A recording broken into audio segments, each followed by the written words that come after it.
Hello mga kadiskarte! Welcome back again dito sa aking YouTube channel. This is Clarice. So bago tayo magsimula, disclaimer po muna tayo. Ang video na ito ay hindi financial advice. Nasa sa inyong makamay ang desisyon sa pag-utang. Mga kadiskarte, dahil road to 10k subscribers na po tayo, mamimigay po ako up to 10,000 pesos. So mga kadiskarte, para kayo ay makasali, hahanapin nyo lang po yung hashtag word sa loob ng video na ito. Ang unang 5 tao na makakomment ng tamang hashtag word ay mapapasama po sa aking listahan. Mga kadiskarte, kung kayo ay bago dito sa aking YouTube channel at hindi pa kayo nakasubscribe, please huwag kalimutang mag-subscribe at i-click ang notification bell para ma-update kayo sa bawat video na ibabahagi ko sa inyo. So mga kadiskarte, kung kayo ay employed or self-employed at gusto niyo mag-apply sa bangko, you can now message me sa aking Facebook page, Diskarte with Clarice, or you can now email me sa aking email at clariza@gmail.com. Kulang ang budget, ang mahal ng mga bilihin. No problem, may solusyon tayo.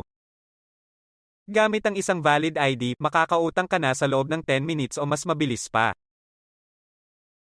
Mag-apply ng loan kahit anong oras, kahit gabi o kahit weekends or holiday. Maaaring i-check ang pinned comment sa video na ito, bisitahin ang link at mag-apply na.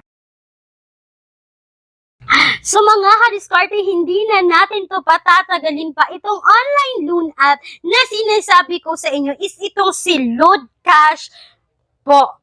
Ang Loodcash po ay makikita po natin sa Google Play Store. So nag-install po ako ng kanilang app. So ang sabi dito sa kanilang platform is loan amount dito is 2,000 hanggang 10,000 pesos. So mga kadiskarte, mababa lang daw yung interest dito. Yung loan term na sabi is 180 days. So yan yung pag-uusapan natin. So mga kadiskarte, nag-install talaga ako ng kanilang app. So kailangan po na lang i-access yung ating camera, yung storage natin, yung phone location natin. So kailangan po natin ditong i-agree ang kanilang privacy policy para po tayo ay makapag-proceed. At kailangan po natin dito maglagay ng ating active mobile number kasi po magsisend sila ng OTP code. At dun mga kadiskarte, pagkatapos dyan, so mga kadiskarte, ito yung bubungad. Loan amount dito is 6,000. So sa baba makikita mo 2,000 hanggang 10,000. So nasa sa inyo yan mga kadiskarte kung magkano yung utangin nyo dito, then click apply. So mga kadiskarte, unang-una dito is ang kanilang personal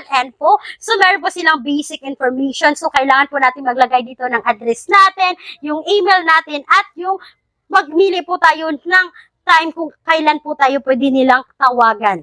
So pagkatapos dyan mga kadiskarte, sa baba is yung employment details nila. So kailangan nyo pong mamili dyan kung kayo ay employed or not employed. And then mga kadiskarte, dito po kayo sa kanilang guarantors or co-makers. So mga kadiskarte, ang Loodcash po ay naghihingi ng 3 contact person. So mag-ingat po kayo dito sa ipang lalagay ninyo. Then next dito mga kadiskarte is dito na tayo sa kanilang identity.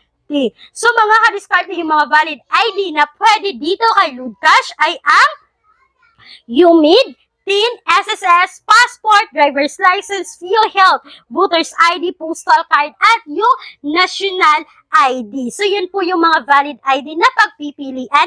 And then mga kadiskarte, itong si Loodcash po is kailangan po natin mag-upload dito ng photo ng ating valid ID at yung selfie kasama yung valid ID. Then next dito mga kadiskarte is dito na tayo sa kanilang withdrawal info. So sa e-wallet mga kadiskarte is meron GCash, Paymaya, e-wallet, at yung GrabPay. So mga kadiskarte, ito agad yung bubungad after mo mamili dyan ng inyong withdrawal info is ito yung bubungad. Yung total amount dito na or credit limit na binigay nila sa akin mga kadiskarte is 2,000. So mga kadiskarte, sa 2,000 po is ito yung makikita mo sa baba. Repayment amount is 2,010. So mga kadiskarte, sa Loodcash po, hindi mo makikita kung magkano yung total amount na ma-receive mo dito, yung total loan deduction mo dito. Ang makikita mo lang dito mga kadiskarte is yung repayment amount na 2,010 po at babayaran po sa loob ng 7 days. So mga kadiskarte, itong si Loodcash po is 7 days lang po. Pero take note, ibig sabihin, pero mga kadiskarte, huwag yung kalimutan na hindi mo makikita yung amount na ma-receive mo dito. Yung repayment lang po mga kadiskarte. So, talagang pinusid ko itong loan app na ito mga kadiskarte para po may bahagi ko sa inyo kung ako ba ay ma-approve dito, kung ako ba magkano ba yung na-receive ko dito. So yun mga kadiskarte, pinusid ko talaga kahit po hindi ko nakita yung loan amount dito.